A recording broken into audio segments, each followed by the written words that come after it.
Salut. Alors aujourd'hui je vais moissonner le sorgho. Donc là on est, si tu as vu la vidéo de la semaine dernière sur le déchômage là, là on est le lendemain. Merde, non voilà. J'ai allumé les gyrophares de la voiture. Maman est partie devant avec le 4x4. Et puis papa va suivre avec une remorque. Ce matin j'ai continué de déchaumer. Et puis là quand je suis arrivé il était midi moins 10. Fait que j'ai dételé le déchômeur puis attelé une remorque et puis voilà. Ça s'est passé comme ça. Mais Cassine, elle se sauve parce que elle est pas trop rassurée quand même avec la... Autant elle a pas trop peur des voitures, autant les tracteurs ou la moissonneuse, ça la trouille à chaque fois full camp. Allez, bon je vais pas filmer sur la route donc on se retrouve dans le champ. Ok, me voilà dans le champ. Donc la dernière fois j'avais moissonné ça. Voilà, donc là j'étais en train de repasser sur le réglage sorgho au niveau de l'ordinateur de la machine. Donc je vais faire le long de la haie là qui n'était pas fait, et puis après on va finir le champ.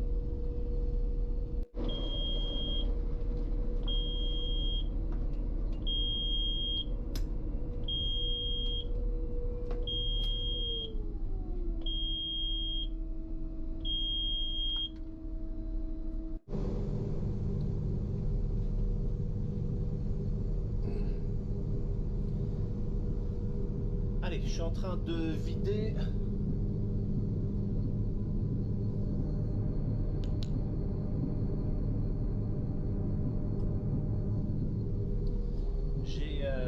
J'ai battu le premier champ qui est juste derrière la haie qui est là.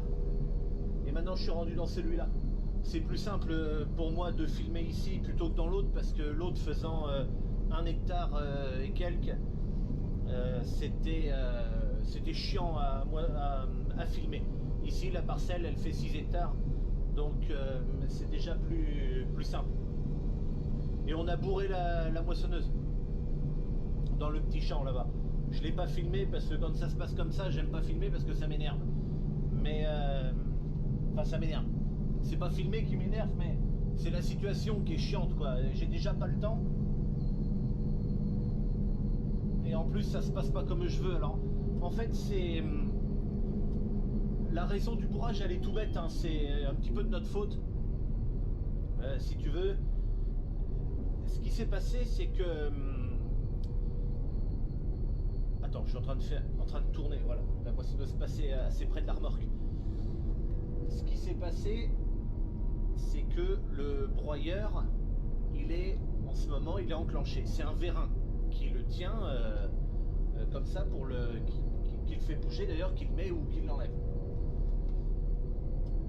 Et quand je me sers du broyeur, eh bien il n'y a pas grand chose qui doit bouger puisque quand j'attelle mon chariot de coupe, le broyeur doit être aussi dans cette position là pour qu'il soit relevé et que ça passe bien. Et ce qui s'est passé en réalité c'est que il y a eu, et ça je le dis à papa d'habitude quand c'est lui qui attelle la coupe, je lui dis tiens mets un petit coup sur le bouton du broyeur qui est à l'arrière de la moissonneuse. Et puis là ça fait 2 ou 3 fois que je lui ai pas dit de le faire. Et en fait ce qui s'est passé c'est que le vérin a perdu un peu de pression. Le petit contacteur lui il s'est déclenché et le broyeur s'est tout simplement arrêté.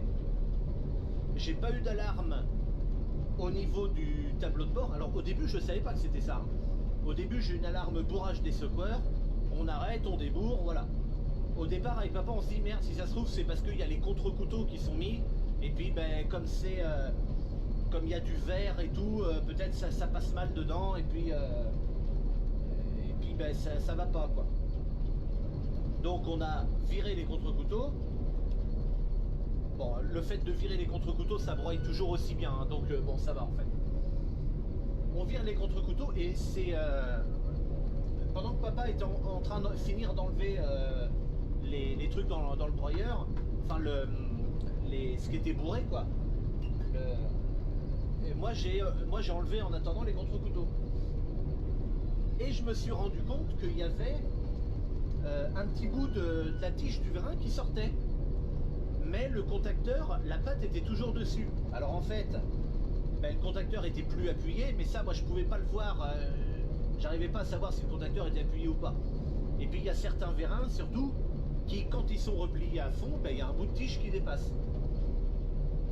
Et là je me dis en moi-même, mais c'est normal ce vérin là. Et puis bon, je laisse ça comme ça. C'était quasiment tout sorti de la machine.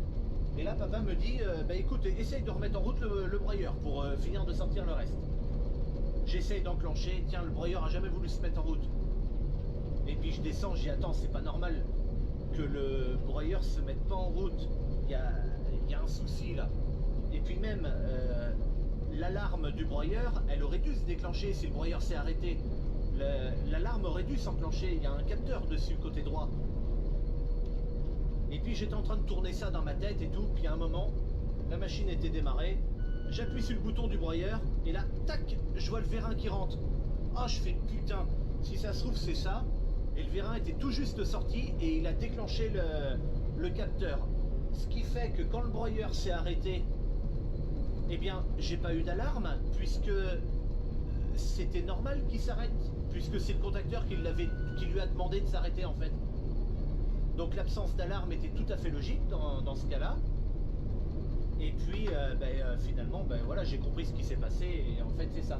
Le vérin qui tient le broyeur enclenché a perdu un petit peu de pression depuis tout le temps que la moissonneuse ne sert pas. Le broyeur s'est arrêté, ça s'est accumulé, ça a monté. Bon, après, moi j'ai la chance sur la moissonneuse que le capteur de bourrage de secoueur, il est très en arrière. Donc en fait, il n'y a que la partie broyeur qui a remonté. Et puis là, mon alarme s'est enclenchée tout de suite. Donc ça fait tout de suite un peu de volume parce que voilà. Mais c'était pas comprimé dedans et tout, donc c'était très facile à sortir. Donc voilà. Et si ça se trouve, si on avait laissé les contre-couteaux, ça aurait marché très bien quand même. Mais ça fait rien. Voilà. J'ai préféré les enlever et puis voilà. Donc voilà pour la petite erreur quoi, qui a été faite. Ce sorgho là, c'est un sorgho de variété Sinaï. Et contrairement à d'autres qui sèment le sorgho avec un semoir monograine, moi je l'ai semé au semoir à céréales. Et la dernière fois que j'avais fait du sorgho, j'avais semé tous les 25 cm. J'avais bouché un rang sur deux et j'avais semé tous les 25 cm. Cette fois-ci, je me suis pas fait chier du tout. J'ai semé tous les rangs du semoir, donc 12,5 cm. Et je regrette pas. Je regrette pas parce que si tu veux, en semant plus près les uns des autres, j'écarte les graines sur le rang. Donc moi je pense qu'il y a moins de concurrence entre graines en faisant comme ça. Et puis j'ai aussi l'avantage de faire un recouvrement de la terre plus rapide. Un recouvrement plus rapide qui fait que l'herbicide que je vais mettre dedans sera plus efficace. Donc voilà, c'est mon point de vue. Voilà, après je sais pas, hein, peut-être que je me trompe, mais moi je le vois comme ça. Donc là papa est parti livrer une remorque et j'en ai déjà livré, je sais pas si on la voit là, si on la voit un peu, la remorque Lambert avec le Deutz. J'ai laissé la masse sur l'avant du Deutz parce que j'avais la flemme de la dételer pour livrer, pour faire un aller-retour ou peut-être deux à la COP. Alors que après il faudra quand même racler le déchômeur pour continuer parce que c'est pas tout à fait terminé. J'ai été déchômé ce matin encore, mais c'est pas tout à fait terminé. Il doit me rester peut-être deux parcelles à faire, pas très grandes, hein. Il y en a une qui fait 4 hectares 50 et puis l'autre qui fait 5 hectares. Bon, admettons presque les deux mêmes quoi, allez.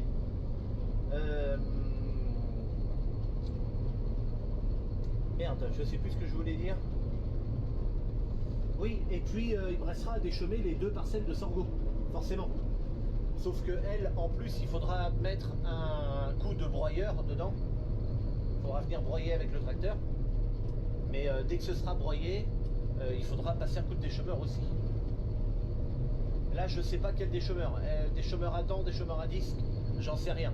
Il y aura de l'orge ici. L'orge, je vais la semer après le blé. Dans mon idée, il y aura de la févrole également. Donc dans mon idée, ce serait de semer blé, orge, févrole. Févrole en dernier, je sais pas trop encore quand je vais semer ma févrole. Mais vu la date qu'on est arrivé maintenant, on est le 24 octobre et j'en sais rien. Est-ce que j'attendrai un peu mi-novembre pour la févrole ou est-ce que je la ferai dans la foulée? Pour l'instant, j'hésite encore, mais on verra bien. Pour l'instant, on n'est pas encore rendu là. Bon, j'attaque le dernier triangle du champ. Là, il reste plus grand chose, hein. Il reste plus que cette partie-là. Là. J'étais en train de rigoler tout seul parce que ça m'est déjà arrivé de le dire dans d'autres vidéos de moisson, mais c'est comme c'est le zoo de Beauval dans mon champ là. Depuis tout à l'heure, et dans l'autre champ c'est pareil. J'ai vu 3 chevreuils dans ce champ-là. 3 chevreuils différents, hein, parce qu'ils étaient pas.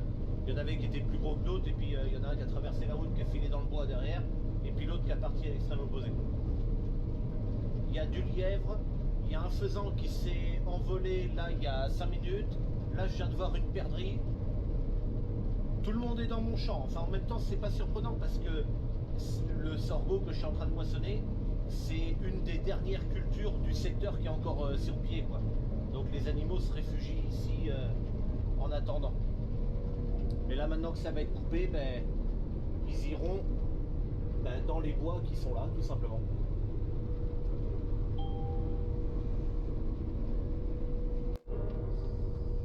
Merde, alors ça c'est con. Il faut que je vide et papa a mal garé les tracteurs et je peux pas accéder parce qu'il faut que je vide dans la remorque du Deutz. Parce qu'il y en a déjà 2 trémies dedans alors que celle du New Holland est vide. C'est bon, il est en train d'avancer là.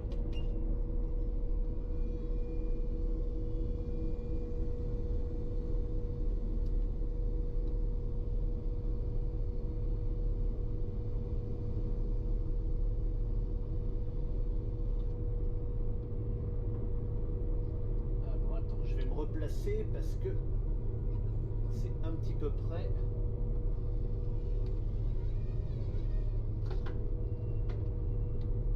Putain, j'ai toujours rien fait depuis la moisson du blé pour ce volant qui grince un peu là quand je tourne.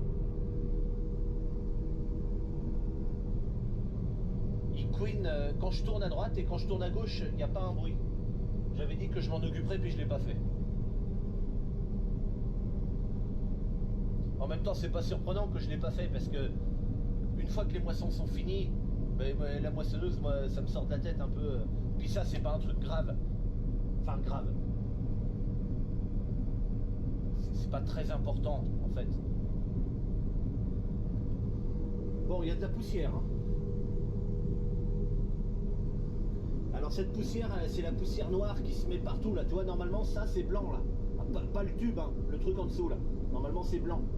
Et tu vois, on voit la poussière noire partout là. Là, quand j'aurai fini le sorgho, il va falloir y passer un coup de buffette à la machine pour virer ça là, avant que l'humidité se mette dedans, parce que sinon ça va pas être vilain.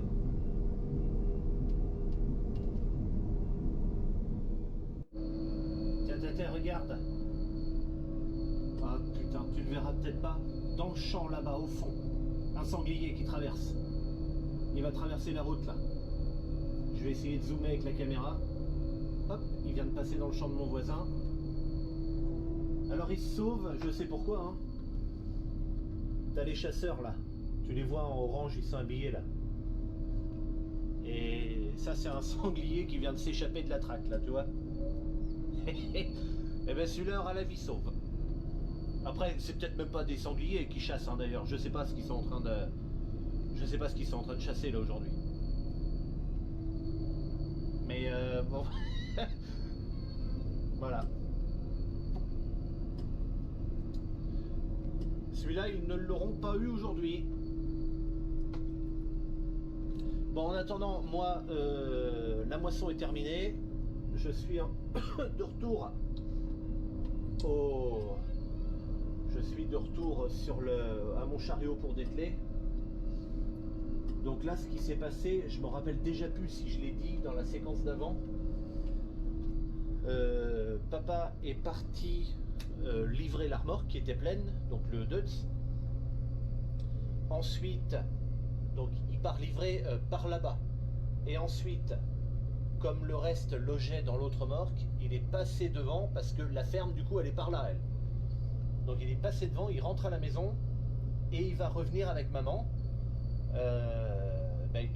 Papa donc prendra le tracteur et maman me fera l'escorte pour rentrer à la maison avec le camion. Voilà, c'est comme ça que c'est prévu. Et puis c'est tout. Au niveau des humidités, en vrai je suis pas si mal. La norme c'est 15 pour le sorgho, comme du blé par exemple. Et là les deux remorques que j'ai livrées, elles étaient toutes les deux à 17. Voilà, 17-10. Donc en vrai ça va. J'ai pas beaucoup de réfaction. J'en ai un peu, mais parce que j'ai un petit peu de frais de séchage, mais j'en ai pas tant que ça. Donc je suis plutôt content quand même de ça. Donc voilà, allez, moi j'arrête la vidéo ici. Il faut que je descende pour dételer ma coupe. Et puis je te dis à bientôt pour une prochaine. Salut.